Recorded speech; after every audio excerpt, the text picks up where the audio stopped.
പിതാവിൻ്റെയും പുത്രൻ്റെയും പരിശുദ്ധാത്മാവിൻ്റെയും നാമത്തിൽ ആമേൻ.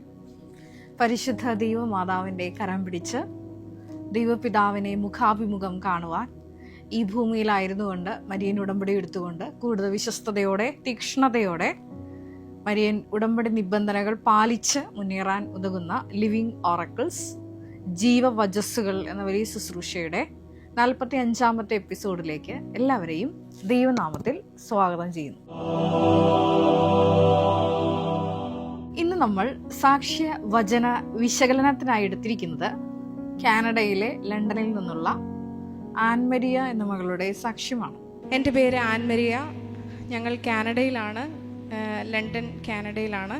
ഈ മകള് സാക്ഷ്യം പറഞ്ഞു തുടങ്ങുന്നത് ഇപ്രകാരമാണ്: ഒരു വിശ്വാസിയാണെങ്കിൽ പോലും കൃപാസനത്തിലെ മരിയൻ ഉടമ്പടിയോടും അതുപോലെ തന്നെ പ്രത്യക്ഷീകരണ പ്രാർത്ഥനയോടും ഒപ്പം തന്നെ നേർച്ചവസ്തുക്കളോടും ഒന്നും ആഴമായിട്ടുള്ള ഒരു അടുപ്പമൊന്നും ഇല്ലാതിരിക്കുന്ന ഒരു മകള് സ്വന്തം അമ്മയുടെ വിശ്വാസ പ്രകടനങ്ങളിലൂടെ അതുമല്ലെങ്കിൽ വിശ്വാസ പ്രഖ്യാപനത്തിലൂടെയാണ് ഈ കൃപാസനം എന്ന ഈ മരിയൻ പ്രത്യക്ഷീകരണ സന്നിധാനത്തിലേക്ക് മാതാവ് തന്നെ ഈ മകളെ അടുപ്പിക്കുന്നത് അഥവാ ദൈവം കൂട്ടിച്ചേർക്കുന്നത്. മകള് പറഞ്ഞത് ഇപ്രകാരമാണ്: ഈ പ്രത്യക്ഷീകരണ പ്രാർത്ഥനയൊക്കെ വായിക്കുമ്പോൾ ഇതെന്ത് പ്രാർത്ഥനയാണ് എന്നൊക്കെ മനസ്സിൽ ചിന്തിച്ചു. ആദ്യമായിട്ട് ഉടമ്പടിയിലേക്ക് ഞാൻ വന്നത് എൻ്റെ അമ്മ വഴിയാണ്. 2019 മുതൽ കൃപാസനത്തെക്കുറിച്ച് എനിക്കറിയാം. പക്ഷെ ആ സമയത്തൊന്നും കൃപാസനത്തിലെ പ്രാർത്ഥനകളോട് എനിക്ക് അത്ര ഇൻട്രസ്റ്റ് ഇല്ലായിരുന്നു. പ്രത്യേകിച്ച് പ്രത്യക്ഷീകരണ പ്രാർത്ഥന ഞാൻ വായിക്കുമ്പോൾ ഇങ്ങനെ ചിന്തിക്കുമായിരുന്നു, ഇത് എന്ത് പ്രാർത്ഥനയാണ്, ഇതിൻ്റെ മീനിങ് എനിക്ക് ശരിക്കും മനസ്സിലാകുന്നില്ല. എനിക്കത് പ്രാർത്ഥിക്കാൻ എന്തോ ഒരു മടുപ്പ് തോന്നിയിരുന്നു. കാരണം ആദ്യമായിട്ട് ഈ പ്രാർത്ഥന വായിക്കുന്നവരെ സംബന്ധിച്ചിടത്തോളം ഒരുപാട് ചോദ്യങ്ങൾ അവർക്കുണ്ടാകാം. കാരണം നിങ്ങൾക്കറിയാവുന്ന പോലെ ഈ പ്രത്യക്ഷീകരണ പ്രാർത്ഥനയുടെ ഉത്ഭവം എന്ന് പറയുന്നത് ബഹുമാനപ്പെട്ട VP ജോസഫ് അച്ഛൻ പ്രാർത്ഥിച്ച് ആലോചിച്ച് എഴുതിയൊരു പ്രാർത്ഥനയല്ല. നമ്മുടെ സഭയിൽ ഉള്ള ഒട്ടുമിക്ക പ്രാർത്ഥനകളും ദൈവശാസ്ത്രജ്ഞന്മാര് തിയോളജിക്കലി അത് പഠിച്ച് ഒക്കെ അപ്രൂവ് ചെയ്ത പ്രാർത്ഥനകളാണ് നമ്മൾ അനുദിനമൊക്കെ ജപമാലയിലും മറ്റ് എല്ലാ ശുശ്രൂഷകളിലും ഒക്കെ പ്രാർത്ഥിക്കുന്നത്. അങ്ങനെയുള്ള പ്രാർത്ഥനകൾക്ക് അപ്പുറത്ത് പരിശുദ്ധ ദൈവമാതാവ് വാടിപ്പെട്ടി സന്ദർശന വേളയിൽ നേരിട്ട് വെളിപ്പെടുത്തി കൊടുത്തൊരു പ്രാർത്ഥനയായിരുന്നു അമ്മ ആഗ്രഹിക്കുന്ന ഒരു കൃപാവര പദ്ധതി കൃപാസനത്തിൽ നടപ്പിൽ വരുവാൻ കൃപയാകണമേ എന്ന് പരിശുദ്ധ അമ്മ നേരിട്ട് വെളിപ്പെടുത്തി കൊടുത്ത ഒരു പ്രാർത്ഥന. അന്നത്തെ പ്രാർത്ഥന ദശവത്സര അനുഗ്രഹ പ്രാർത്ഥന എന്നുള്ളൊരു പ്രാർത്ഥനയാണ്. ഞാൻ ഇന്നും ഓർക്കുന്നുണ്ട് ആ സംഭവങ്ങൾ. 2014 ഈ നടക്കുന്നത്. അന്ന് ഞാൻ കൃപാസനത്തിൽ ശുശ്രൂഷ ആരംഭിച്ചിട്ട് 2 വർഷം കഴിഞ്ഞ ഒരു സമയമാണ് 2014. അന്ന് ബഹുമാനപ്പെട്ട അച്ഛൻ വാടിപ്പെട്ടിയിൽ നിന്ന് ഡോക്ടറേറ്റ് വാങ്ങിച്ച് തിരിച്ചു വരുമ്പോൾ 2 കാര്യങ്ങളാണ് അന്ന് എന്നോട് പറഞ്ഞത്. ഒന്ന്, എന്നോട് പറഞ്ഞു ഞാൻ ഡോക്ടറായി എന്ന് പറഞ്ഞു. അച്ഛന് honorary doctorate international Tamil university കൊടുത്തു. ഒത്തിരി സന്തോഷത്തോടെയാണ് അച്ഛൻ എന്നെ അന്ന് ഫോണിൽ വിളിച്ചപ്പോൾ പറഞ്ഞത്. രണ്ടാമത് പറഞ്ഞ കാര്യം ഇതായിരുന്നു: ഇങ്ങനെ കുറച്ച് സംഭവങ്ങൾ നടന്നു. അന്ന് അച്ഛൻ പറഞ്ഞത് ഞാൻ ഇന്നും എൻ്റെ ചെവികളിൽ ഇങ്ങനെ മുഴങ്ങുന്നുണ്ട്. അതായത് അമ്മ പറഞ്ഞു, ദീപം മറച്ചു വെക്കരുതെന്ന് പറഞ്ഞു എന്ന് പറഞ്ഞു. അതെ, ആ ഒരു ദീപത്തിൻ്റെ പ്രകാശമാണ്, ക്രിസ്തു വെളിച്ചമാണ് ഈ ഒരു മകൾക്കും പ്രത്യക്ഷീകരണ അനുഭവത്തിലൂടെ ലഭിക്കുന്നത്.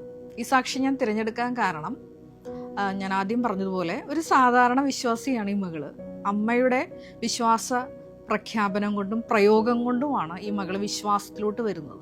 അതിൻ്റെ ഒന്നാമത്തെ സാക്ഷ്യം ഈ മകള് പറയുന്നുണ്ട്. അതായത് ഇവർ താമസിക്കുന്ന സ്ഥലത്ത് ഒണ്ടാരിയോ എന്ന സ്ഥലത്താണ് കാനഡയിൽ താമസിക്കുന്നത്. അവിടെ റെൻറ്റിനാണ് ഇവർ താമസിക്കുന്നത്. 2 പേർക്കും ജോലിയുണ്ട്. പക്ഷേ ഇങ്ങനെ റെൻറ്റ് കൊടുത്ത് ഇവരുടെ പേയ്മെൻ്റ് എല്ലാം, ഇവർക്ക് കിട്ടുന്ന സാലറി എല്ലാം ആ വഴിക്കാണ് പോയിക്കൊണ്ടിരിക്കുന്നത്. അമ്മ പറയുന്നുണ്ട്, നിങ്ങൾക്കൊരു സ്വന്തം ഭവനം അന്വേഷിച്ചു കൂടെ എന്ന്.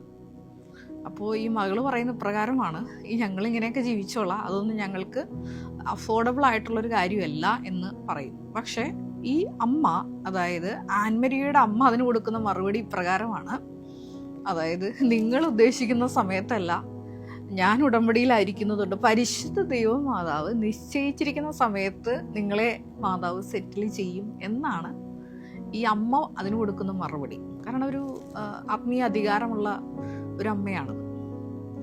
തുടർന്ന് ഈ ഹാൻമരിയും ഈ ഒരു കൃപാസനം പ്രത്യക്ഷീകരണത്തോട് ഐക്യദാർഢ്യം പ്രഖ്യാപിച്ചുകൊണ്ട് അമ്മയോട് ചേർന്ന ഈ പ്രാർത്ഥനകളും ഉടമ്പടി വിധികളൊക്കെ അനുഷ്ഠിക്കാൻ തുടങ്ങിയപ്പോൾ ഈ മകളും പതുക്കെ പതുക്കെ ആത്മീയ അധികാരം പ്രാപിച്ചു വരുന്നുണ്ട്.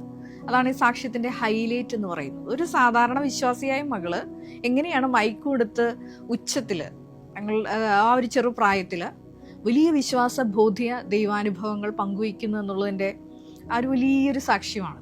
അപ്പോൾ ഈ മകൾ പറയുന്ന പ്രകാരമാണ്. അപ്പോൾ ഇങ്ങനെ ഒരു തീരുമാനമൊക്കെ വന്നു. അങ്ങനെ ഇവർ ഒണ്ടാരിയോ എന്ന സ്ഥലത്തുനിന്ന്, കാനഡയിലെ ഒണ്ടാരിയോ എന്ന സ്ഥലത്തുനിന്ന് ലണ്ടനിലോട്ട് ഷിഫ്റ്റ് ചെയ്യാൻ തീരുമാനിച്ചു. അപ്പോൾ അവർക്കൊരു കുറഞ്ഞ ചിലവിൽ, മില്യൺസ് ഒന്നും ചിലവാക്കാതെ തന്നെ ഒരു വീട് വാങ്ങിക്കാം എന്നുള്ളൊരു ചിന്തയും മറ്റ് കരിയർ സംബന്ധമായിട്ടുള്ള മറ്റ് പല സാഹചര്യങ്ങളും എല്ലാം നോക്കിക്കൊണ്ടാണ് ഇവർ ഷിഫ്റ്റ് ചെയ്യാൻ ആരംഭിക്കുന്നത്, അങ്ങനെ ആലോചിക്കുന്നത്. അങ്ങനെ അവർ ഷിഫ്റ്റ് ചെയ്യുകയും ചെയ്തു.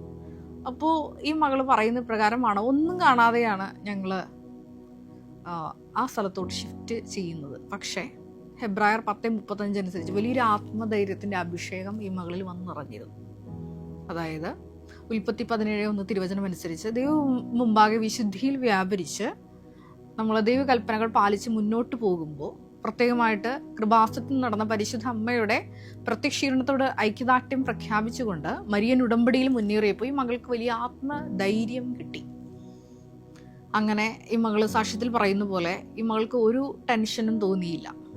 അതുപോലെ തന്നെയായിരുന്നു തുടർന്നുള്ള ദൈവിക ഇടപെടലുകളും. നിങ്ങൾ പറയുന്നുണ്ട്, ഇപ്പോൾ ഇവിടെ ജോലി ചെയ്തിരുന്ന സാലറിനേക്കാളും കൂടുതൽ ഓൺലൈൻ ഉടമ്പടി എടുത്തപ്പോൾ ഹസ്ബൻഡിന് ഷിഫ്റ്റ് ചെയ്ത ലണ്ടനിൽ നല്ലൊരു ജോലി ലിങ്ക്ഡ്ഇൻ പ്രൊഫൈൽ വഴിയായിട്ട് ലഭിച്ചു. അങ്ങനെ ഹസ്ബൻഡ് സെറ്റിലായി. ഈ മകൾക്ക് സംബന്ധിച്ചിടത്തോളം കാനഡയിൽ ഓൾറെഡി ലേബർ ആൻഡ് ഡെലിവറി ഡിപ്പാർട്ട്മെൻറ്റിലാണ് ഈ മകൾക്ക് എക്സ്പീരിയൻസ് ഉള്ളത്. അപ്പോൾ ഈ മകൾ ആദ്യം മാനുഷിക ആലോചനയിൽ ചിന്തിക്കുന്ന പ്രകാരമാണ്, എനിക്ക് എക്സ്പീരിയൻസ് ഉള്ളതുകൊണ്ട് ചെന്നാൽ പെട്ടെന്ന് സെറ്റിലാകാൻ പറ്റും. ആ മകളുടെ മെറിറ്റിലുള്ളൊരു വിശ്വാസമാണ്. പക്ഷേ എങ്ങും കിട്ടിയില്ല. അങ്ങനെ ഇരിക്കുകയാണ് ദൈവാത്മാവിൻ്റെ വലിയ ഇടപെടൽ. ഈ സാക്ഷ്യം ഞാൻ തിരഞ്ഞെടുക്കാൻ കാരണം അത് തന്നെയാണ്. അതായത് മരിയൻ ഉടമ്പടിയിൽ ഇരിക്കുന്നവരെ സംബന്ധിച്ചിടത്തോളം ഒരു വലിയൊരു ഉടമ്പടി ഫീച്ചർ എന്നുള്ളത് കമ്മ്യൂണിക്കേഷനാണ്. അത് പല സന്ദർഭങ്ങളിൽ നിങ്ങൾക്ക് അത് അറിയാൻ പറ്റും. അതായത് കഴിഞ്ഞ ദിവസങ്ങളിൽ ഞാൻ ഓർക്കുന്നുണ്ട്, ഈ സിംഗപ്പൂരിലോട്ട് പോകാൻ വേണ്ടിയിട്ട് എൻ്റെ പാസ്പോർട്ട് എക്സ്പയർ ആയിട്ട് റിന്യൂ ചെയ്തപ്പോൾ അഡ്രസ്സ് മാറ്റണമെന്ന് പറഞ്ഞു. എൻ്റെ ഡൊമിസൈൽ വേറെ ആയതുകൊണ്ട്. അപ്പോൾ പോലീസ് അതൊരു ഇഷ്യൂ ഉന്നയിക്കുക മാത്രമല്ല, എൻ്റെ പാസ്പോർട്ട് ഇൻബൗണ്ടിൽ വെച്ചു. അപ്പോൾ എനിക്ക് മൂവ് ചെയ്യാൻ പറ്റത്തില്ല. അപ്പോൾ ഞാൻ മാതാവിനോട് പ്രാർത്ഥിച്ച് ഇതിൻ്റെ ആലോചന തേടിയപ്പോൾ പരിശുദ്ധ ദൈവമാതാവ് എന്നോട് പറഞ്ഞത്, നീ പോകുക തന്നെ ചെയ്യും. അതുകൊണ്ട് ഞാൻ ഓൾറെഡി എൻ്റെ ലഗേജ് എല്ലാം ഞാൻ പാക്ക് ചെയ്തായിരുന്നു. അപ്പം ഞാൻ പാസ്പോർട്ട് ഓഫീസിലോട്ട് വിളിച്ചു ചോദിച്ചപ്പോൾ പറഞ്ഞു, ഈ ഒരു പാസ്പോർട്ട് കൊണ്ട് താൻ പോകില്ലെന്ന് അവിടുത്തെ എൻക്വയറിയിൽ ഒരു ലേഡി എന്നോട് പറഞ്ഞു. അപ്പം ഞാനപ്പോൾ മനസ്സിൽ പറഞ്ഞു, ദൈവം വിചാരിച്ചാൽ ഞാൻ പോകും, നിങ്ങളല്ലാതെ തീരുമാനിക്കേണ്ടത്. കാരണം യേശു ആണ് കർത്താവ്. റോമ 10:9 അനുസരിച്ച് യേശു കർത്താവാണെന്ന് ഏറ്റുപറയാനുള്ള ഒരു അവസരമാണ്. പിന്നീട് ഞാൻ നേരിട്ട് ഓഫീസറിനെ കണ്ടു, ഈ വിഷയം സെറ്റിൽ ചെയ്തു. അതിനൊരു വഴി താൽക്കാലികമായിട്ട് സെറ്റ് ചെയ്യാൻ പരിശുദ്ധ ദൈവമാതാവ് എനിക്ക് പറഞ്ഞു തന്നു. അങ്ങനെ ഞാൻ പോയി തിരിച്ചു വന്നപ്പോഴും ഈ അഡ്രസ് ഇഷ്യൂ അവിടെ പെൻഡിങ് ആണ്. അതായത് അഡ്രസ്സ് മാറ്റണമെന്നാണല്ലോ പറഞ്ഞിരിക്കുന്നത്. വീണ്ടും ഞാൻ മാതാവിനോട് ചോദിച്ചു, അതായത് ഞാനിത് മാറ്റണമെന്നാണോ നീ ആഗ്രഹിക്കുന്നത്, അതോ തൽക്കാലം ഈ അഡ്രസ്സുമായിട്ട് ഈ പാസ്പോർട്ടുമായിട്ട് മൂവ് ഫോർവേഡ് ചെയ്യാനാണോ നീ ആഗ്രഹിക്കുന്നത്? അപ്പോൾ പ്രാർത്ഥിച്ചപ്പോൾ പരിശുദ്ധ ദേവമാതാവ് പറഞ്ഞു, ഇപ്പോൾ നിലവിൽ അതായത് പരിശുദ്ധ ദേവമാതാവിൻ്റെ സീലോടുകൂടി ഒരു യാത്രയാണ് ഞാൻ സിംഗപ്പൂരിലേക്ക് നടത്തിയത്. അത് ഫെബ്രുവരി 14 അതായത് ഫെബ്രുവരി 14 എന്ന് പറയുമ്പോൾ എൻ്റെ കോൺസക്രേഷൻ്റെ ഒരു 90 ദിവസത്തിനുള്ളിൽ നടന്ന ഒരു യാത്രയാണ്. എന്നെ സംബന്ധിച്ചിടത്തോളം വളരെ പ്രാധാന്യമുള്ളൊരു യാത്രയാണ്. കാരണം എന്നെ ദൈവമാതാവ് തന്നെയാണ് ആ ഒരു സ്ഥലത്തേക്ക് ഒരു മിഷൻ ദൗത്യവുമായിട്ട് കൊണ്ടുപോയത്. കാരണം അവിടെ ചെന്നപ്പോൾ ഒരുപാട് കാര്യങ്ങൾ ഈശോ ഞാൻ എല്ലാ ദിവസവും രാവിലെ എഴുന്നേറ്റ് ധ്യാനിക്കുമ്പോൾ ഒരുപാട് വചന വെളിപാടുകൾ എനിക്ക് തന്നു. പിന്നെ കൃപാസനം മിഷനിലോട്ട് എന്നെ വിളിച്ചതിൻ്റെ കുറേ അർത്ഥതലങ്ങൾ, ഞാൻ സീരിയസ് ആയി എടുക്കാത്ത കുറേ മേഖലകളും കൂടി പരിശുദ്ധ മാതാവ് എനിക്ക് വെളിപ്പെടുത്തി തന്നു. അങ്ങനെ ഞാൻ തിരിച്ച് ഇതേപോലെ പരിശുദ്ധ മാതാവിനോട് ആലോചിച്ചപ്പോൾ ഇപ്പോൾ അഡ്രസ്സ് മാറ്റണ്ടെന്ന് പറഞ്ഞു. അപ്പോഴാണ് എനിക്കൊരു പുതിയൊരു ഈ പോലീസിനെ ഫോളോ ചെയ്യുന്നുണ്ട് അഡ്രസ്സ് വെരിഫിക്കേഷൻ്റെ ഭാഗമായിട്ട്. ഞാൻ സിംഗപ്പൂർ ചെല്ലുമ്പോഴും എന്നെ പോലീസ് വിളിച്ചിട്ടുണ്ട്. അപ്പോൾ ഈ പോലീസ് എന്നോട് ഒരു കാര്യം പറഞ്ഞു, അതായത് ഞാൻ എന്തുകൊണ്ട് അതായത് എൻ്റെ ഈ ഒരു വിഷയത്തിൽ ഇടപെട്ടു എന്ന് എനിക്കറിയത്തില്ല. കാരണം എൻ്റെ പോലീസ് സ്റ്റേഷൻ പരിധിയിലല്ല ഞാൻ വരുന്നത്. അപ്പോൾ ഇത് എന്നെ ഇവിടെ കൊണ്ടുവരണമെന്നുള്ളത് മാതാവിൻ്റെ നിയോഗമായിരുന്നു. ഈ പോലീസിൻ്റെ പ്രത്യേകത എന്ന് പറയുന്നത് കാര്യം പറഞ്ഞാൽ മനസ്സിലാവുന്ന ഒരു വ്യക്തിയാണ്. കാരണം ഞാൻ എൻ്റെ പഠനവുമായിട്ട് ബന്ധപ്പെട്ട് നിലവിൽ ആലുവയിലാണ് താമസിക്കുന്നത്. അപ്പോൾ ഈ ഒരു അഡ്രസ്സിൽ ഇഷ്യൂ ചെയ്യുന്നതിന് പ്രത്യേകിച്ച് ഒരു നിയമ തടസ്സം ഉണ്ടാകാൻ സാധ്യതയില്ല. കാരണം ഇതൊരു ഈ ഇപ്പോൾ താമസിക്കുന്ന സെമിനാരി ആലുവ വീടുമായിട്ട് കുറച്ച് അടുത്താണ്. അപ്പോൾ അങ്ങനെ കാര്യങ്ങൾ പറഞ്ഞപ്പോൾ ഈ പോലീസ് പറഞ്ഞു, ഒരു വിഷയവുമില്ല, ഞാൻ നിങ്ങളുടെ പാസ്പോർട്ട് സംബന്ധമായിട്ടുള്ള എല്ലാ വിഷയങ്ങളും ഞാനിപ്പോൾ ക്ലാരിഫൈ ചെയ്തിട്ടുണ്ടെന്ന് എൻ്റെ വീട്ടിൽ വന്ന് പറഞ്ഞു. അപ്പോൾ പരിശുദ്ധ ദേവമാതാവ് സംസാരിച്ചതുപോലെ തന്നെ ഇപ്പോൾ അഡ്രസ്സ് മാറ്റേണ്ട കാര്യമില്ല, ഈ പാസ്പോർട്ടിൽ തന്നെ മൂവ് ചെയ്താൽ മതി. ഇങ്ങനെ ഈ ഉടമ്പടിയിൽ നമ്മൾ നിൽക്കുമ്പോൾ ഒരു കമ്മ്യൂണിക്കേഷൻ ഇതിൻ്റെ ഒരു ഭാഗമാണ്. ഈ മകൾ പറയുന്നത് ഒരു കമ്മ്യൂണിക്കേഷൻ സംബന്ധമായിട്ടുള്ളൊരു സാക്ഷ്യമാണ്. അപ്പോൾ ഈ മകൾ ആദ്യം വിചാരിക്കുന്നത് മെറിറ്റ് സംബന്ധമായിട്ട് എനിക്ക് ഇത്രയും എക്സ്പീരിയൻസ് ഉള്ളതുകൊണ്ട് ഈ ലണ്ടനിലോട്ട് മൂവ് ചെയ്യുമ്പോൾ സ്വാഭാവികമായിട്ട് ജോലി കിട്ടുമെന്നാണ്. പക്ഷെ ജോലി കിട്ടിയില്ല. അങ്ങനെ ഇരിക്കുകയാണ് ഒരു വിക്ടോറിയ ഹോസ്പിറ്റലിൽ, അടുത്തുള്ളൊരു വലിയ ഹോസ്പിറ്റലാണ്. അവിടെ ഈ അടുത്ത കാലത്തെങ്ങും ഒരു റിക്രൂട്ട്മെൻറ്റും HR ഡിപ്പാർട്ട്മെൻറ്റും നടക്കാത്തൊരു ആശുപത്രിയിലേക്ക് ഈ മകള് കയറി ചെല്ലുന്നത്. അപ്പോൾ ഈ മകൾ ആദ്യമേ പറഞ്ഞു തുടങ്ങുന്ന ഇപ്രകാരമാണ്: ഇങ്ങനെ ഒരു പരിശുദ്ധ ദേവമാതാവിൻ്റെ ഒരു സന്ദേശം സ്വീകരിച്ചുകൊണ്ട് ഈ ഹോസ്പിറ്റലിലോട്ട് ചെല്ലാൻ ഞാൻ തുടങ്ങുമ്പോൾ ആ വാതിലുകൾ എനിക്കായി ഇങ്ങനെ തുറക്കപ്പെട്ടു. അതായത് ദേവപിതാവ് തുറന്ന ഒരു വാതില് അത് ആർക്കും പൂട്ടാൻ പറ്റില്ല. അതായത് ഞാൻ സിംഗപ്പൂരിൽ പോകണമെന്നുള്ളത് ദേവപിതാവിൻ്റെ ഇഷ്ടമായിരുന്നു. അത് ഏത് വിധേനയും ദൈവം നടപ്പിലാക്കും. അപ്പോൾ ഈ മകൾ പറയുന്നുണ്ട് അതൊരു ക്ലോസ്ഡ് യൂണിറ്റ് ആണ്. സാധാരണ ICU ഈ മെഡിക്കൽ ഫീൽഡുമായിട്ട് ബന്ധപ്പെട്ട എല്ലാവർക്കും അറിയാം.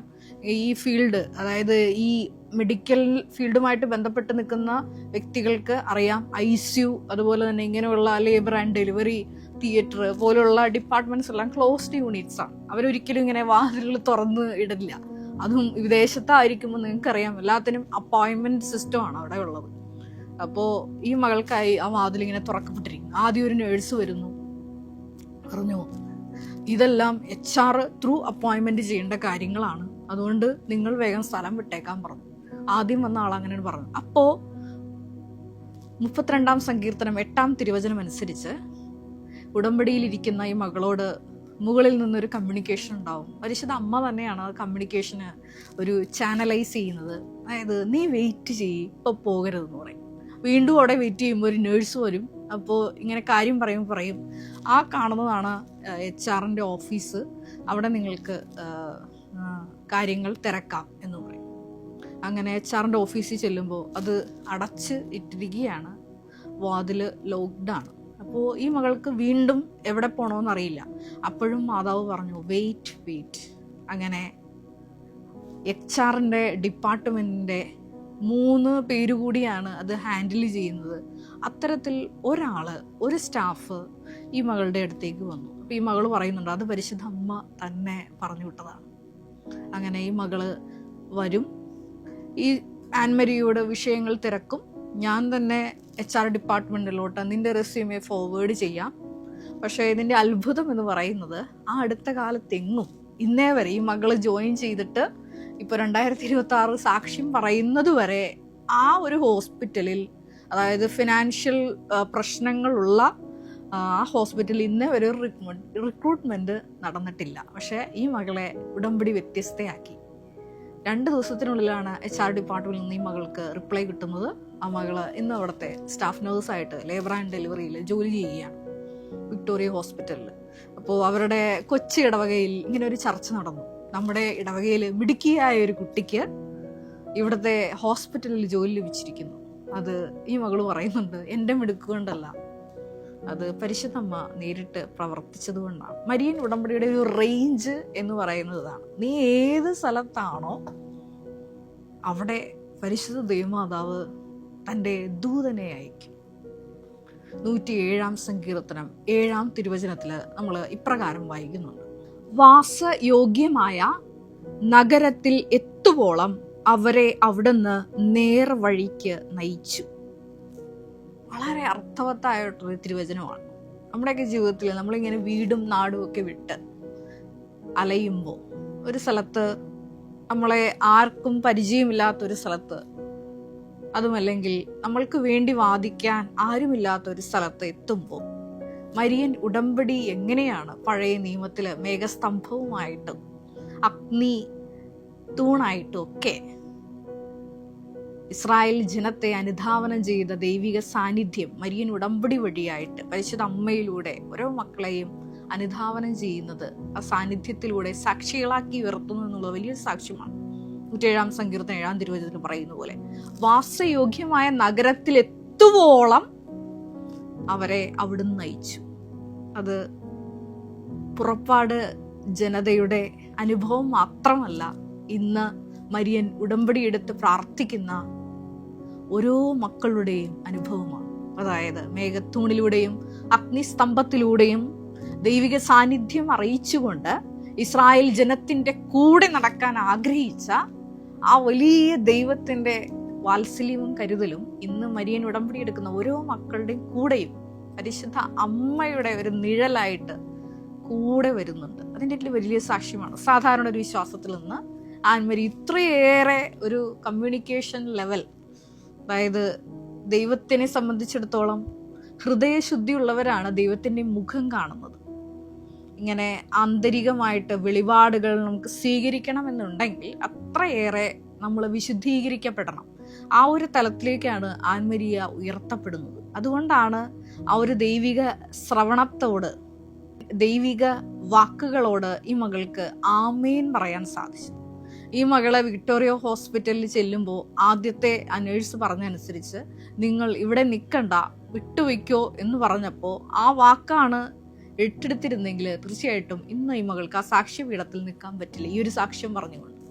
പക്ഷേ ഈ മകളെ സംബന്ധിച്ചിടത്തോളം ദൈവാത്മാവിനാൽ നയിക്കപ്പെടുന്നവരെല്ലാം ദൈവത്തിൻ്റെ പുത്രന്മാരാണ്.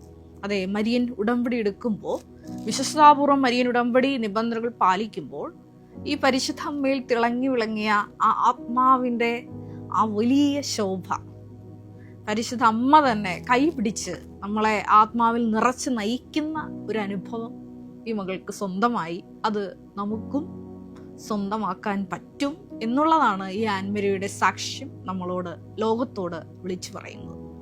വീണ്ടും തിരുവചനത്തിൽ നമ്മൾ ഇപ്രകാരം വായിക്കുന്നുണ്ട്. നമുക്ക് എല്ലാവർക്കും സുപരിചിതമായിട്ടുള്ള വചനമുണ്ട്, 2 കൊരിന്തോസ് 12:9. അതായത് നമ്മുടെ ജീവിതത്തിലേക്ക് ഈ ബലഹീനമാക്കപ്പെടുന്ന സാഹചര്യങ്ങൾ വരുമ്പോൾ നമ്മൾ ഒത്തിരിയേറെ സന്തോഷിക്കണം. കാരണം ഞാൻ എപ്പോഴും ഇങ്ങനെ ചിന്തിക്കും, ഞാൻ ഇങ്ങനെ ഒരു പേഴ്സണാലിറ്റി ആയിട്ട് ഡെവലപ്പ് ചെയ്ത് വന്നതിൽ ഒരുപാട് ബലഹീനമാക്കപ്പെട്ട സാഹചര്യമുണ്ട്. എന്നെ അടുത്തറിയാവുന്ന എല്ലാവർക്കും അറിയാം. സ്കൂൾ കാലഘട്ടത്തിലാണെങ്കിലും കോളേജ് കാലഘട്ടത്തിലാണെന്നുണ്ടെങ്കിലും കർത്താവ് തന്നെ പഠിപ്പിക്കുന്ന ഒരുപാട് ദൈവിക അനുഭവങ്ങളുണ്ട്. അവിടെയൊക്കെ നമ്മൾ മറുതലിക്കാതെ ഈശോയുടെ കൃപയോട് ചേർന്ന് നിൽക്കുമ്പോൾ വലിയ ദൈവിക ഇടപെടലുണ്ടാവും. കഴിഞ്ഞ ദിവസങ്ങളിലൊക്കെ എനിക്കൊരു 3 ആഴ്ചയോളം ചെസ്റ്റ് ഇൻഫെക്ഷൻ ആയിരുന്നു. അപ്പോൾ ഞാൻ ബിബ്ലിക്കൽ തിയോളജിയെ പഠിക്കുന്നുള്ളതുകൊണ്ട് ലാംഗ്വേജസ് കുറച്ച് ടഫല്ല, എന്നാൽ പോലും നമുക്ക് ടൈം ഇൻവെസ്റ്റ് ചെയ്യണം അത് ലേൺ ചെയ്യണമെന്നുണ്ടെങ്കിൽ. അപ്പോൾ അങ്ങനെ എക്സാമിന് ഒരുക്കമായിട്ട് പഠിക്കാം എന്ന് കരുതിയിരുന്നപ്പോഴാണ് എനിക്ക് ഈ സിവിയറായിട്ട് ചെസ്റ്റ് ഇൻഫെക്ഷൻ വന്നത്. ചെസ്റ്റ് ഇൻഫെക്ഷൻ 2 ലങ്സിലോട്ടും ബാധിച്ചു. ലങ്സിന് നീര് കിട്ടി. തീർച്ചയായിട്ടും ഹോസ്പിറ്റലിൽ അഡ്മിറ്റ് ആയാൽ തീർച്ചയായിട്ടും എന്നെ ഒരു 3 ആഴ്ചത്തേക്ക് വിടില്ല എന്ന് എനിക്ക് ഉറപ്പായതുകൊണ്ട് ഞാൻ തന്നെ സെൽഫ് ട്രീറ്റ്മെൻറ്റാണ് എടുത്തത്. അപ്പോൾ എന്നെ ഒത്തിരി പേര് വഴക്ക് പറഞ്ഞു. അപ്പോൾ എനിക്ക് എക്സാമും റിക്വയർമെൻറ്റ്സും ഒക്കെ തീർക്കാനുള്ളത് കൊണ്ട് കൂടിയാണ് ഞാൻ ഇങ്ങനെ ചെയ്തത്. പക്ഷേ ആ ദിവസങ്ങളിൽ ഞാൻ റൂമിൽ റെസ്റ്റ് എടുത്തു, ആശുപത്രി കിടക്കുന്നത് പോലെ തന്നെ എനിക്കൊന്നും ചെയ്യാൻ സാധിച്ചില്ല. തുടർന്നുള്ള ആഴ്ചയിലാണ് സിംഗപ്പൂരിൽ ധ്യാനത്തിനായി പോകുന്നത്. തിരിച്ചു വരുമ്പോൾ എക്സാമാണ് എനിക്ക്. അപ്പം ഞാൻ പരിശുദ്ധ ദൈവമാതാവിനോട് ചോദിച്ചു, ഇങ്ങനെയൊക്കെയാണല്ലോ കാര്യങ്ങൾ, പിന്നെ അവസാനത്തെ ആഴ്ചകൾ വരുമ്പോൾ കൃപാസനത്തിൻ്റെ പത്രം വിടണം. അപ്പോൾ ആ ആഴ്ച മൊത്തം ഇങ്ങനെ പ്രൂഫ് റീഡിങ്ങും എഡിറ്റിങ്ങും ആയിട്ടാണ് പോയത്. അപ്പോൾ എനിക്ക് ശരിക്കും പറഞ്ഞാൽ ഈ ഒരു സ്റ്റഡി ഫോക്കസ് ചെയ്യാൻ പറ്റിയില്ല. അപ്പോൾ ഞാൻ മാതാവിനോട് പറഞ്ഞു എല്ലാം കൈവിട്ടു പോയി. അപ്പം ഞാൻ ബൈബിൾ എടുത്ത് വായിച്ചു. അപ്പോൾ വീണ്ടും എനിക്ക് കിട്ടിയ വചനം ഇതായിരുന്നു, 2 കൊരിന്തോസ് 12:9. ബലഹീനതയിലാണ് ദൈവത്തിൻ്റെ ശക്തി പ്രകടമാകുന്നത്. ഞാൻ പിന്നെ ഒരു 12 ചാപ്റ്റർ പഠിക്കാനുണ്ട്. പേപ്പറും പേനയുമായിട്ട് ഇരുന്നപ്പോൾ പരിശുദ്ധ ദൈവമാതാവ് എന്നോട് സംസാരിച്ചു, നീ ഇങ്ങനെയാണ് ഇത് ഫോക്കസ് ചെയ്യേണ്ടത്, ആദ്യം ഇങ്ങനെ ചെയ്യണം, ഇങ്ങനെ പഠിച്ചാൽ മതി, ഇത് ഇങ്ങനെയൊക്കെയാണ് ഇതിൻ്റെ രീതികൾ, നിനക്കിപ്പോൾ എക്സാം പാസ്സാകാനുള്ളതെല്ലാം ഞാൻ സെറ്റ് ചെയ്ത് തരാം. അങ്ങനെ പരിശുദ്ധ ദൈവമാതാവ് കമ്മ്യൂണിക്കേറ്റ് ചെയ്തു. എനിക്ക് ആ എക്സാം നല്ല രീതിയിൽ അപ്പിയർ ചെയ്യാൻ പറ്റി. അപ്പോൾ ഞാൻ പറഞ്ഞു വന്നത് ഇപ്രകാരമാണ്, നമ്മുടെ ജീവിതത്തിലൊക്കെ ബലഹീനമാക്കപ്പെടുന്ന ജീവിത സാഹചര്യങ്ങളിലെല്ലാം കർത്താവ് വൻ കൃപകൾ നമുക്കായി ഒരുക്കി വെച്ചിരിക്കുന്നു. ഒന്ന് മാത്രം, പരിശുദ്ധ അമ്മയുടെ ആ ഒരു കമ്മ്യൂണിക്കേഷനോട് തുറവിയുള്ളവരായിരിക്കുക. വചനം സ്വീകരിച്ചു കഴിഞ്ഞ പരിശുദ്ധ അമ്മയെപ്പോലെ ഇതാ കർത്താവിൻ്റെ ദാസി എന്ന് പ്രതിവചിക്കാൻ പഠിക്കുക. അപ്പോൾ ദൈവപിതാവ് തക്ക സമയത്ത് ഈ ആൻമരിയെ ഉയർത്തിയതുപോലെ നമ്മുടെ ജീവിതത്തെയും സാക്ഷ്യപീഠത്തിൽ മറ്റുള്ളവരുടെ മുമ്പിൽ ക്രിസ്തു വെളിച്ചമായിട്ട് ലോകത്തിന് മുമ്പിൽ പ്രശോഭിക്കാൻ നമ്മളെയും ദൈവം നിർത്തും. ഒരു നിമിഷം നമുക്ക് കണ്ണുകൾ അടയ്ക്കാം. പരിശുദ്ധമ്മേ ദൈവമാതാവേ, നീ കാനഡയിലെ ഈ ലണ്ടനിലേക്ക് സഞ്ചരിച്ചെത്തി ഈ മകളുടെ കൂടെ നിന്ന് ആ മകളെ നല്ലൊരു ജോലി കൊടുത്ത് ഏറെ പ്രത്യേകമായിട്ട് അവരവരുടെ ജീവിത സാഹചര്യത്തിൽ ജീവിക്കാനുള്ള ഒരു ജീവസന്ധാരണ മാർഗം നൽകി അനുഗ്രഹിച്ചതിന് ഞങ്ങൾ നന്ദി പറയുന്നു. പരിശുദ്ധമ്മേ ദൈവമാതാവേ, നിന്റെ പ്രത്യക്ഷീകരണം ലോകം മുഴുവനും അറിയപ്പെടുവാനും അതുവഴി ദൈവപിതാവ് മഹത്വപ്പെടാനും വേണ്ടിയിട്ട് ഞങ്ങൾ എടുത്തിരിക്കുന്ന ഓരോ ഉടമ്പടി കൂടുതൽ വിശുദ്ധിയോടെ വിശ്വസ്തയോടെ പാലിക്കുവാനും അങ്ങനെ പാലിച്ചുകൊണ്ട് വലിയ സാക്ഷികളാക്കി ഈശോയെ നിന്റെ വെളിപാടുകൾ സ്വീകരിക്കാവുന്ന രീതിയിലേക്ക് ഞങ്ങളെയും ഉയർത്തണമേ എന്ന് പ്രാർത്ഥിക്കുന്നു. കർത്താവായ ക്രിസ്തു വഴി ഞങ്ങൾ സമർപ്പിക്കുന്ന പ്രാർത്ഥന കേട്ടൊള്ളണമേ. ആമേ. ആവേ മരിയാത്തിൽ ബഹുമാനപ്പെട്ട VP ജോസഫ് അച്ഛനോടൊപ്പം സമർപ്പിതരായി ശുശ്രൂഷ ചെയ്യാൻ ആഗ്രഹിക്കുന്ന സഹോദരങ്ങൾ, ഏറെ പ്രത്യേകമായിട്ട് +2 ഡിഗ്രി പാസ്സായ മക്കളുണ്ടെങ്കിൽ തീർച്ചയായിട്ടും താഴെ കാണുന്ന ഇമെയിൽ അഡ്രസ്സിൽ കോൺടാക്റ്റ് ചെയ്യുക. നിങ്ങളുടെ CV അയയ്ക്കുക. തീർച്ചയായിട്ടും പരിശുദ്ധ അമ്മയുടെ പ്രത്യക്ഷീകരണത്തിന് സാക്ഷികളായി ജീവിക്കുവാൻ നിങ്ങൾക്കൊരു ആന്തരിക ബോധ്യം, അതുമല്ലെങ്കിൽ ദൈവപിതാവ് നിങ്ങളെ വിളിക്കുന്നു എന്ന് നിങ്ങൾക്ക് ബോധ്യപ്പെടുന്നുണ്ടെങ്കിൽ തീർച്ചയായിട്ടും ഞങ്ങളെ കോൺടാക്റ്റ് ചെയ്യുക. എല്ലാവരെയും ദൈവം അനുഗ്രഹിക്കട്ടെ.